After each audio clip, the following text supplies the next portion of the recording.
फारूकी हमारे दरमियान नहीं रहे। अल्लाह मियाँ उनको जन्नत की जगह दें। शकील फारूकी से मेरा ताल्लुक़ काफ़ी पुराना था।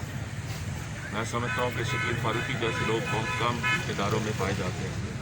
वो ना बहुत सिर्फ अच्छे उस्ताद थे, मैंने उनको बहुत ही नफीस इंसान पाया और हमेशा लोगों के साथ मिलते थे और उनके मसाइल सुनते थे और उनकी मदद करते थे।